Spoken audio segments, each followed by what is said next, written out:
Welcome back to SportsLine, everybody. We continue to preview tomorrow's Game 4 between the Predators and the Chicago Blackhawks. Again, the Preds up 3-0, looking to complete the sweep. We get more insight now from Predators beat writer for the Tennessean, our buddy Adam Vingan. Adam, how are you? JB, good. How are you? Good, man. You've had a couple of nights to kind of cool your heels a little bit, get caught up on WWE. So you ready to go for Game 4 tomorrow night? I think I speak for everybody. I think everybody's very anxious to see what's going to happen. The Predators have an opportunity to sweep a playoff series for the first time ever, and especially against the team that they could do it against. I mean, if you're going to sweep a team, if you're the Nashville Predators, probably no better team than Chicago. If you're trying to build a true rivalry between the two teams, I mentioned before the series started that I don't really believe that Predators Blackhawks is a true rivalry because the Blackhawks really have this decided edge in head-to-head matchups as well as overall success. My theory was that the Predators needed to take something away from Chicago in order for it to become a true rivalry, and sweeping them would certainly do that. No question about it. You know, last segment we had one of our callers, Tiffany. She's a huge Preds fan. She said, what is Joel Quenneville drinking, saying that the pressure is on the Predators? But in a way, I kind of agree with him because I think you would agree too, Adam. You want to get this done tomorrow night, right? You want to put the final nail in the coffin and send the Blackhawks back to Chicago without them, because this is still the Chicago Blackhawks, and if they're able to get a win tomorrow night and extend this series, you never know what could happen. Teams in the NHL playoffs have come back from 0-3 deficits before. It's happened more often in the NHL than it has anywhere else. I believe only once in baseball and never in basketball. So this is there is maybe a little bit of pressure, you think, for the Predators to get this done tomorrow night on home ice and not have to go back to Chicago on Saturday? Well, there's certainly some gamemanship there, because I know that Joel Quenneville said that today, and Patrick Kane said that as well. When the Blackhawks last faced a 3-0 deficit in 2011 against the Vancouver Canucks, they actually forced a Game 7 and then lost that Game 7 in overtime.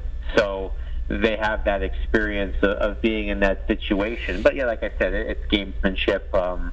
But you're right. You know, the Predators have a chance to close it out at home, and if they can do that, that's obviously ideal. But if you lose, then you have to go back to Chicago, where the Blackhawks will be amped up to make it a series again. And then, I saw a statistic that, in the Chicago Sun-Times that was amazing to me. Under Joe Quenneville, the Blackhawks are 15-1 all-time in Game 6s, including 8-0 on the road.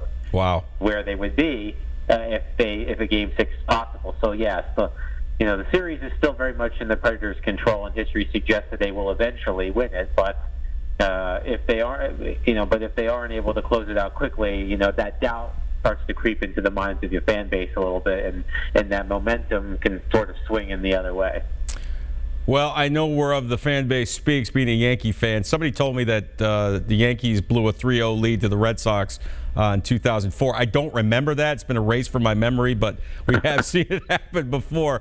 Adam, when you look at this series and the 3 games that the Predators have won so far, what impresses me the most is they've won it 3 different ways. The first game, they get an early goal, and they kind of sit back and play defense, and Pecorine was brilliant, and they played great in front of them. They get out of there with a 1-0 win. Second game, Pekka's great again. They dominate. They put 5 goals on the board from all 4 lines. I believe somebody from all 4 lines scored. They win 5-0. And then on Monday night, Game 3 here at Bridgestone, they're down 2-0 in the third. Forsberg gets a couple to tie it. Fiala wins it in overtime. So those are 3 different types of games that they've been able to win.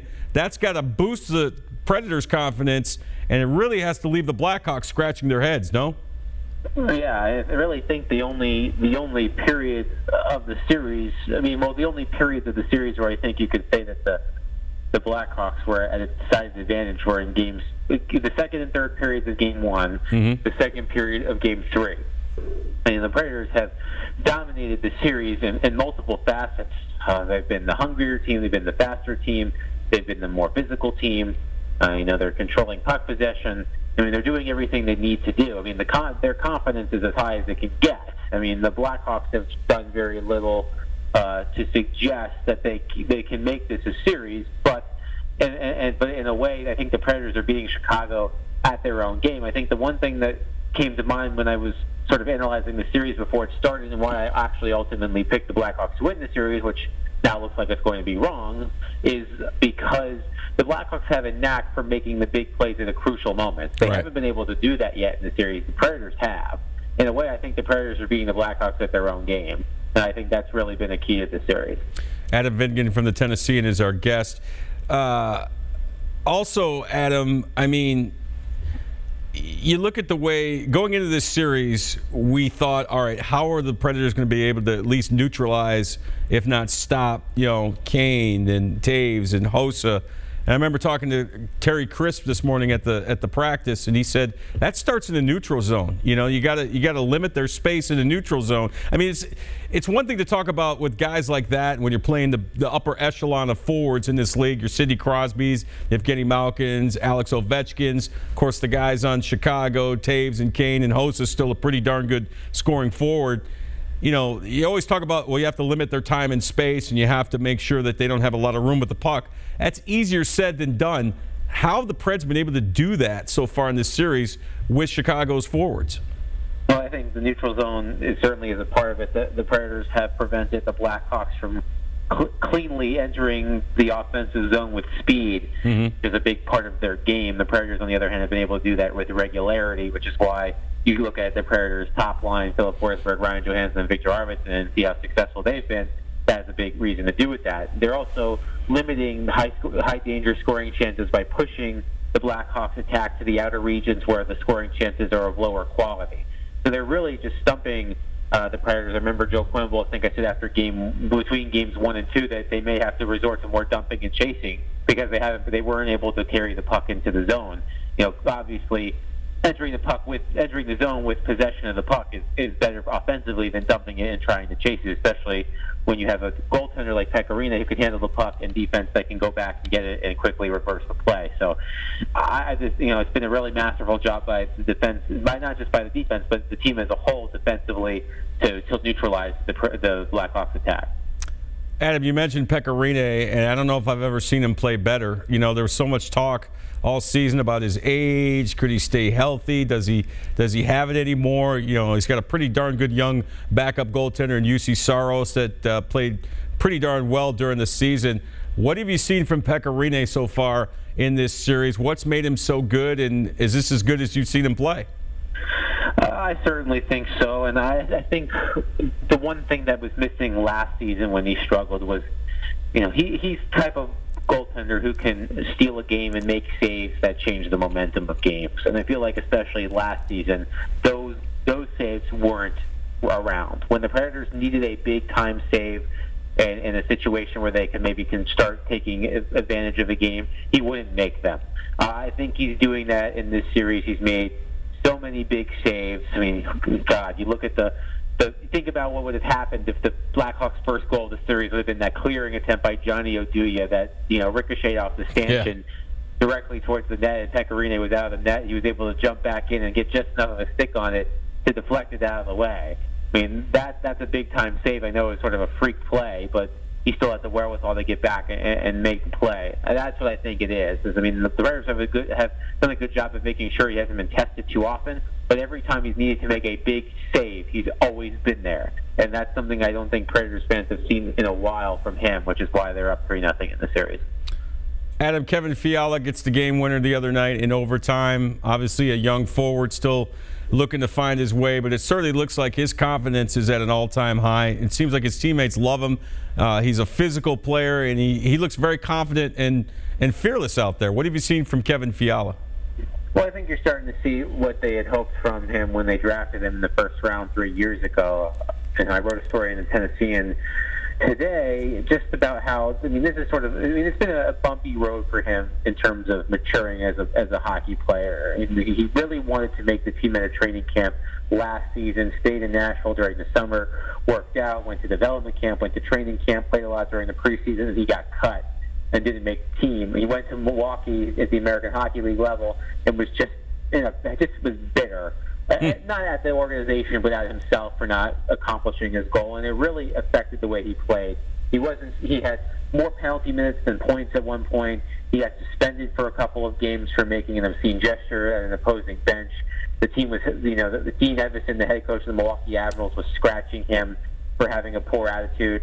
And I think he's matured significantly. I don't think he's in the position he was in to score that goal if he hadn't matured.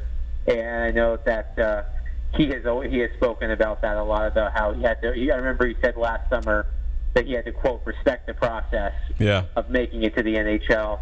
And that was something I don't think he necessarily realized at first, but I think last season was a big step in doing that. He's much more mature. He's much more confident. And like I said, he's not in that position in overtime to score the biggest goal of his life if he wasn't in the right headspace to do it. We're wrapping things up with Predators beat writer Adam Vingan of the Tennessean. All right, Adam, when you look at tomorrow night's game, I mean, how important is it going to be for the Preds to kind of get up a goal or two early and really put the pressure on the Blackhawks? Absolutely. I mean, think about games 1 and 2 especially. Getting those early goals certainly help. I think they were the better team in the first period on Monday, but they weren't able to get a goal. You sensed that the Blackhawks were going to get a goal and get a lead like they did. Of course, the Predators had a knack for making big comebacks, and they did that again on Monday. But, you can't risk it in this game. You've got to play that with that energy that they did in game 3 in the first period, but actually cash in on some scoring chances. I mean, if they can jump up, to an early lead and continue to put on the pressure, I think they can do it. I mean, I didn't think honestly that they would win Monday's game, but they did. I mean, this is a big pressure situation. I think a win tomorrow would be a seminal moment in franchise history. Winning a game 4 on home ice, sweeping a series for the first time against a team that was the odds-on favorite in Vegas to win the Stanley Cup. I think it's going to be a huge moment if they can pull it off. So, they need to be as desperate as the Blackhawks. I know that they've got they have a lot larger room for error than the Blackhawks, who have no margin for error. But they have to play like they don't have one because they know what this game could mean. And I know we're getting way ahead of ourselves, but it looks like it could be the St. Louis Blues in round 2. How intense and physical would that series be if it came to that? Well, I think you said the right word, physical. I mean, this current series has been dictated by speed. That one would be a lot more physical. Like, you look at players who haven't played in the series for the Predators, like Cody McLeod and Vernon Fiddler. I mean, that series is more conducive to their talents than maybe some of the other players that have gotten into the series who are faster and more skilled. The Blues have been a great story. They were one of the best teams in the league in the second half of the season. Jake Allen has been spectacular in net for them. They could sweep tonight. I think the game's about to start in St. Louis. So, the Predators, they could know their potential first-round opponent by the end of the night, and that would be a great series. All right, last one. I know you're a big WWE fan like me. Were you one of the people cheering when Roman Reigns got beat up by Braun Strowman last week? I think my favorite part of that is when he was being put into the ambulance.